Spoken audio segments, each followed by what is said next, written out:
Severn Vale United season has come to an end, and it was a season to remember. We finished top of League 2 on the final day of the season, beating out Notts County on goal difference by 3 goals. We secured the League 2 trophy, and in doing so, we secured our first piece of silverware in club history. We also made a deep run in the FA Cup, starting off in the first round with a 2-4 win over Wimbledon, which we followed up with wins against Burton Albion, Exeter City, and Fleetwood Town. Unfortunately, our FA Cup journey came to an end against Liverpool in a 2-1 loss, where it took a 95th minute winner from Liverpool to see us bow out of the tournament. Eventually, Manchester City would triumph over Manchester United in a 2-1 Manchester derby win in the FA Cup final. In the Carabao Cup, we had an early exit against our rivals Bromley FC in a 1-0 loss in the first round. In the BSM Trophy, we finished top of our group, but unfortunately, we were knocked out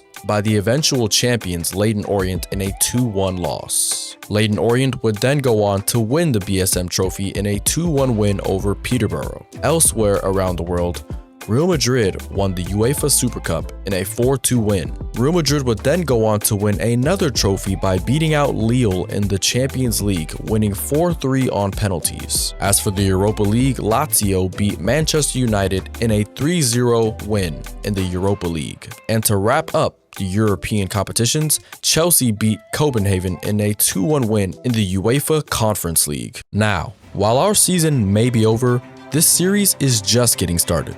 The boys and the gaffer are arriving now at our first annual end-of-season award show.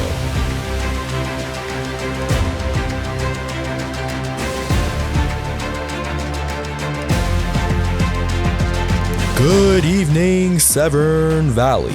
Welcome to the first annual Cavalier Award Show. We have a lot of awards and moments to get through, so sit back, grab a snack, and enjoy the show. The first award on the agenda is Rookie of the Year, which is reserved for any academy player who made their debut in this season. The candidates for this award are Ruben Phillips, Thomas Reynolds, Esteval Cairo, and Ethan Lucas. Now, if you've been keeping up with the series and just by looking at the stats, this award is a no-brainer.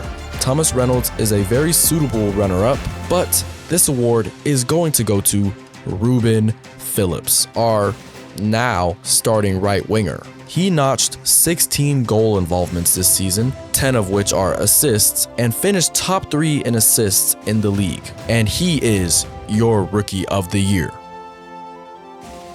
Moving on to Defender of the Year, this award is reserved for the defender who picked up the most clean sheets this season. And this award is going to Larry Jones III, who picked up 14 clean sheets this season.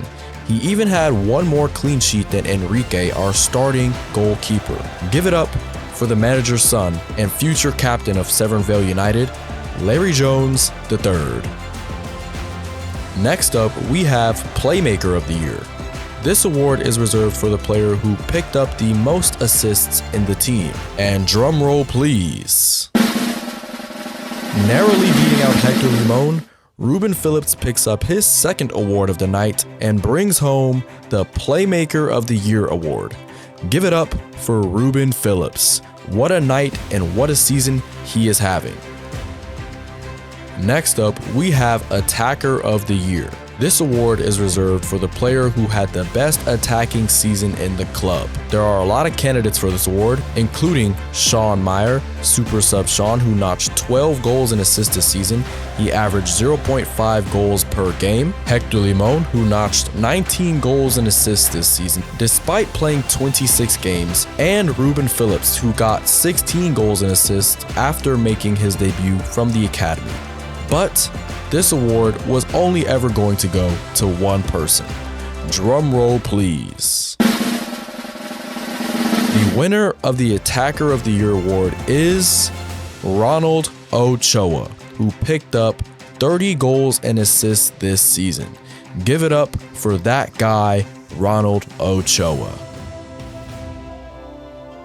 Next up, we have my personal favorite award, which is the Clutch Player of the Year award. Now, there aren't too many candidates for this award, so I'm just gonna go ahead and get this one over with. Sean Meyer, you are our Clutch Player of the Year. And now, introducing your Team of the Season. Starting at goalkeeper, it's Enrique Castellón-Davis, who finished the season with a 6.9 average match rating. Our two center backs are Benjamin Lindsay and Luca Bilaver, both achieving a 6.7 average match rating. Starting at left back is Kevin Nievas with a 6.4 average match rating, and Larry Jones III with a 6.5 average match rating. We have Thomas Reynolds and Luis Adame at the base of the midfield, finishing with a 6.8 and a 7 average match rating respectively. Just above them is Hector Limon, who finished the season with a 7.3 average match rating. Robert Duffy finds his way into the front three, starting on the left with a 6.9 match rating.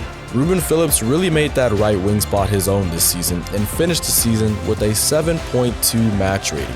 And at the front of it all is Ronald Ochoa, who finished the season with a 7.4 match rating, making him the highest performing player in the entire squad. Give it up for your Team of the Season. We scored a league best of 83 goals this season, and quite a number of them were spectacular goals. Before we get into our nominees for Goal of the Season, let's get through some of the honorable mentions. Starting off with Hector Limon's goal in the 99th minute versus Exeter City. This goal put us through to the next round of the FA Cup, where we eventually faced off against Liverpool. In the moment, this goal was really nice to score because I wasn't really sure if we were going to get another chance to score, but Hector Limon makes a great run through the midfield. Ronald Ochoa finds him, and he finishes high in the top left corner with that rocket of a left foot of his. Look at that goal, absolutely no chance for the keeper to save. What a goal, Hector. Our next goal is staying in the FA Cup. Dean Guile finds Sean Meyer, who finds Adam Morgan, who finds the back of the net in off the post. This was technically his first goal for the club.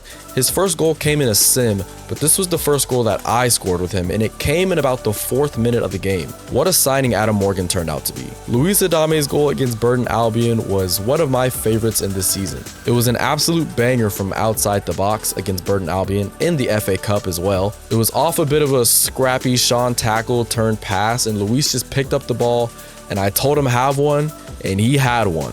What a goal, Luis Adame. It was also our first long shot goal of the season, but it definitely wasn't our last. Staying in the FA Cup in the same game, Ruben Phillips plays a lovely ball over the defense from behind the halfway line, and Sean does the rest. This goal was also one of my favorites because the pass from Phillips just absolutely makes this goal. Sean chests it down, dribbles through, and finds the back of the net. What a goal, Sean. Super sub Sean. Our next goal comes from Robert Duffy, also in the FA Cup. It seems like a lot of our goals of the season candidates came in the FA Cup, but what a chip from Duffy. The absolute balls on that man to try that on the biggest stage. He's through on goal, there's no one near him, and then he decides to just lift it over the keeper. This goal was really fun to score. I just thought about it in the last second, and I was like, what if I just chip this? And it worked. And our last honorable mention comes from Ruben Phillips against Barrow. He picks up the ball from Eric Escamilla and just hits a nice curler in the top right corner. Just a quality goal. Now, moving into our candidates for goal of the season. We're starting off with Ronald Ochoa's goal against Morecambe, his second goal of his 3 that game. And he picks up the ball from Dean Guile and then just smacks it. Absolutely smacks it and finds the back of the net, the top left corner. As you guys can see, I literally got an achievement from scoring that goal. Power shot. He just absolutely laces it. Their goalkeeper, their defenders had no chance. What an absolute rocket of a goal.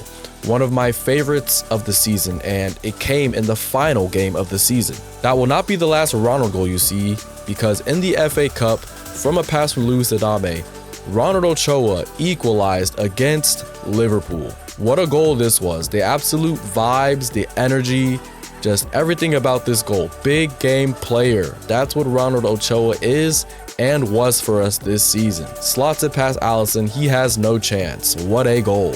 Moving on to Ruben Phillips' solo run against Fleetwood Town, also in the FA Cup. There's not much to say about this. He just picks up the ball from half court, goes on a run, no defender gets near him, and he just finishes coolly in the bottom left corner. This Ruben Phillips guy, man, he's going straight to the top. Straight to the very top. What a goal, son. And what a season from him. And last but not least, we have Sean's third goal in his hat trick against Fleetwood Town in the BSM Trophy. Now, this goal isn't super flashy or anything, but it was the last goal in the comeback, and it was Sean's third goal of the game. It's just an amazing display of ball control, composure, and just the clutch gene. That's why Sean won Clutch Player of the Year, because that goal was absolutely crazy. But those are your nominees for goal of the season. You can vote for which goal you think should win goal of the season on the poll on my community tab. Now, let's get into the award we've all been waiting for. This award will not be revealed in this episode. It will be revealed in the next episode, but it is time for us to get to our player of the season. I've narrowed it down to the 4 players who I think had the best seasons. Starting off with our goalkeeper, Enrique Castellón Davis. He made 45 appearances this season, had 1 assist from goalkeeper, 13 clean sheets, making him the 3rd best goalkeeper in the league, and he had an average match rating of 6.9. Enrique saved us in plenty of games. In future awards videos, I will be showing highlights of the players as I'm talking about them, but I didn't keep enough clips of Enrique's saves to put them in this video. I'm sure you guys can at least think of 10 times Enrique saved us in a game. Most recently, that Liverpool game, where if it wasn't for him, that game would have got real ugly real fast. Enrique is our first nominee for player of the season. Next up, we have Ruben Phillips, our rookie of the year. After getting promoted from the academy, he went on to have a great season, even snatching the right wing spot from Robert Duffy. He had 16 goal involvements this season with 6 goals and 10 assists, which also had him tied for first place in the league alongside Hector Limon for top assister. He also had an average match rating of 7.2. Ruben Phillips had a really solid season, and he's one of my favorite players to play with. Next up, we have Hector Limon. Despite only playing 26 games this season, Hector Limon racked up 19 goal involvements, 9 goals and 10 assists. He almost had a 10-10 season, and he had an average match rating of 7.3. Despite not playing as many games as some of the other players due to his age and stamina concerns, he had plenty of moments this season, and he really came big for us in a lot of the simmed games where he would pick up 1 or 2 goals a game. And last but not least, we have Ronald Ochoa, who made 37 appearances this season, 28 goals, 4 assists, and an average match rating of 7.4. Ronald Ochoa also took home the Golden Boot in League 2. There's not much else to say about Ronald. Those are your 4 nominees for Player of the Season. You can find the poll to vote for which player you think should win on the community tab on my channel. And that concludes the first annual Severn Vale United Award Show. Now, let's get into our end of the season boosts and have a look ahead at the next season in this career mode. In the first episode of this career mode, I went over my system for handing out potential and overall boosts to the players. It was going to be based off their stats, what they do in the games, average match rating, etc., etc. And the further I went in the career mode, the more I realized that system doesn't work, and there's also less room to give boosts during the season. And I realized having boosts throughout the season could aid with the storylines and the progression and stuff like that. So I'm scrapping my entire growth system, and I'm going to be rehauling it for season 2. I'm going to give myself the opportunity to give players boosts during the season and at the end of the season so that there's more room to grow or decrease, because as we're going to get into, not everyone is getting a boost. Quite a few players are getting downgraded. For this first season, I decided to kind of just go off the cuff with the overall boosts and the potential boosts, and I'm going to justify all of them. with the stats and the personal storylines these players developed throughout the season. Here's everyone's end of the season overall with the FIFA growth applied, not my growth applied. So these are everyone's, overalls as it stands now without me adding the boosts. So yeah, pretty decent. The squad is pretty decent. I'm now going to apply my boosts and then go over each player individually. I have successfully added everyone's potential and overall boosts, and I went ahead and added in some playstyles to players who I felt deserved one after this season. Starting with Enrique, he grew 7 overall, jumping up from 58 to 65. His potential went up +4 from a 71 to a 75.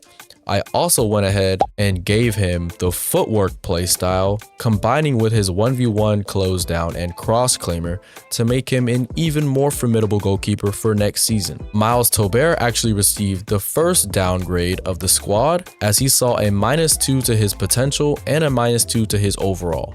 The game had gave him a +2 to his overall, and I just went ahead and got rid of that. So pretty much Miles just stayed the same all the way around. Luke Cox is one of our academy kids who just signed his contract. Kevin Yeva saw a +7 to his overall, but received a -1 to his potential of a 76, bringing it down to a 75. I did this because I felt like while he had a good season, I think his second half of the season wasn't as great as the first half, and you can kind of see that in his average match rating in the league. I did, however, go ahead and give him the aerial playstyle as Kevin never loses a header, except that one time. Moving on to Luca, he jumped up +4 in overall, but also saw a -1 to his potential of an 81, bringing it down to an 80. Luca had a very up and down season. I think the +4 to his overall is justified, but I also think bringing down his potential by 1 also makes sense. Moving on to Lindsay, he actually really surprised me this season.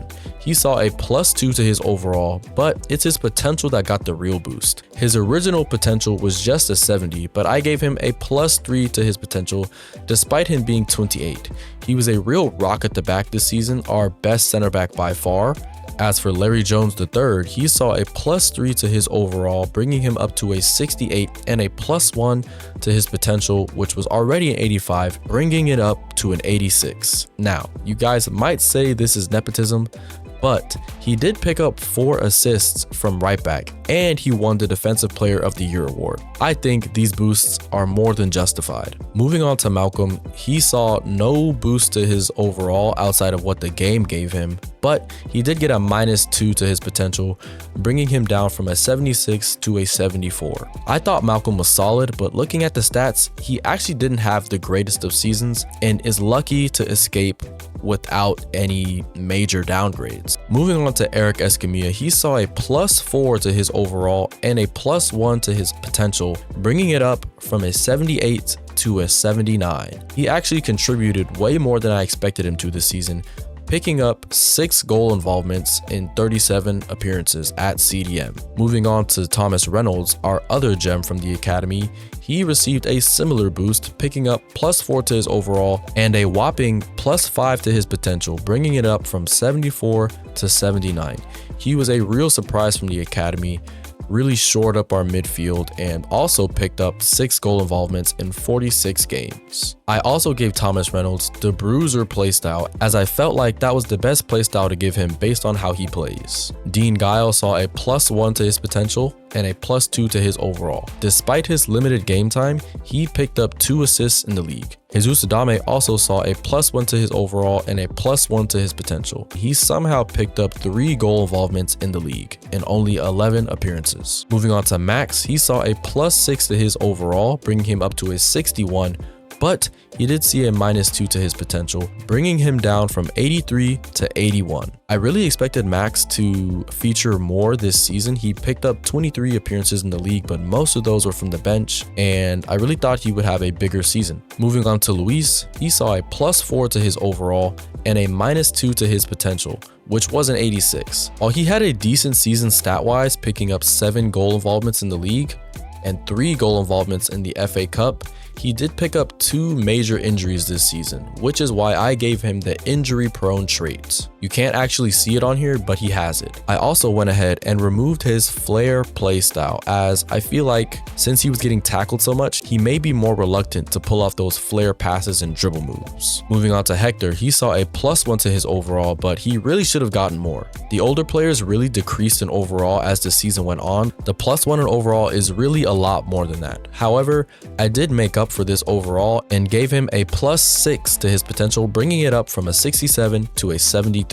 Adam Morgan just joined from January and didn't make enough of an impact to justify any boosts, but he did receive that +1 to his potential of a 70 to a 71 in his first game of the season. As for Jackson Wagner, he picked up a +4 to his overall, but saw a -2 to his potential, bringing it down from an 84 to an 82. While his stats say that he had a good season, picking up 5 goals and 6 assists in the league, I feel like he could have had a much better season than he had, which explains the potential downgrade. As for Jackson's playstyles, I went ahead and removed the trickster playstyle, as I feel like he was not a great dribbler in the season and lost the ball way too much to justify having that playstyle. Esteval Cairo was switched from a striker to a left wing at the end of the season, and he saw a +1 to his overall and a +2 to his potential. One of the significant stats that I changed for him was his finishing, which was somehow a 69. He only scored 1 goal in the league, so I went ahead and dropped that down significantly. While he didn't score a lot, he did pick up 6 assists in the league. Robert Duffy saw a +1 to his overall, but this is really a lot more than +1.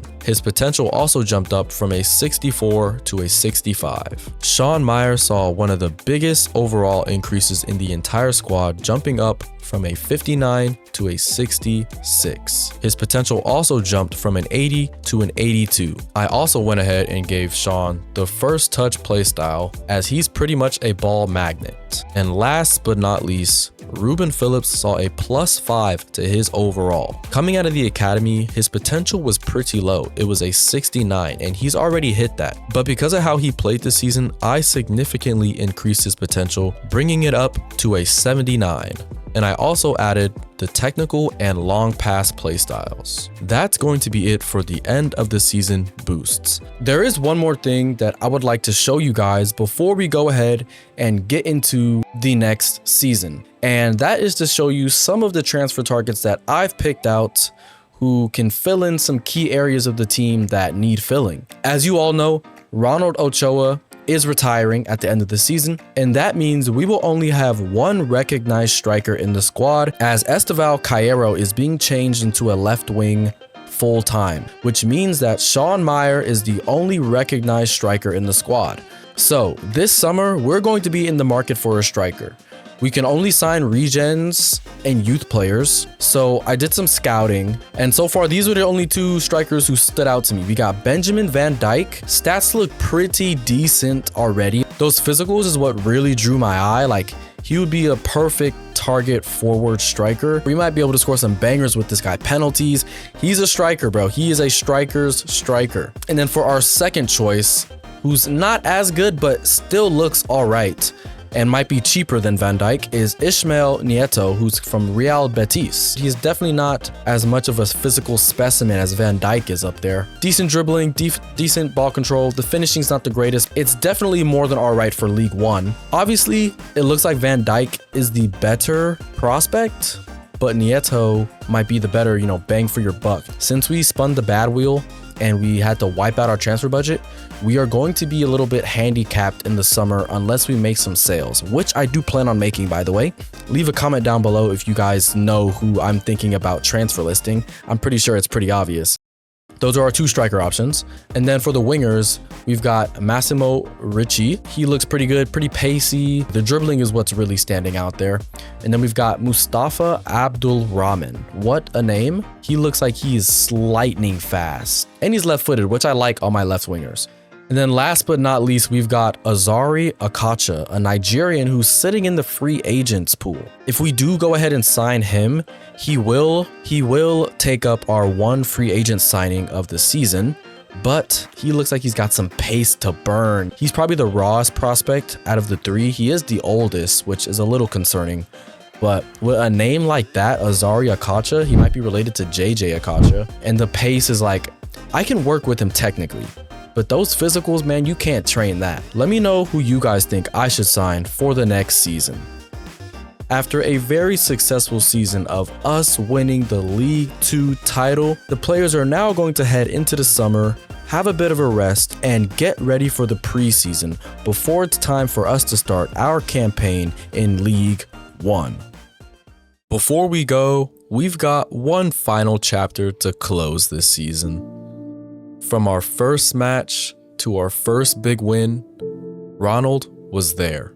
He gave everything. Every match, no complaints, just silent leadership. Now, at 37, Ronald hangs up his boots. No fuss, no spotlight, just a quiet goodbye. He may be leaving the pitch, but he's never leaving our hearts.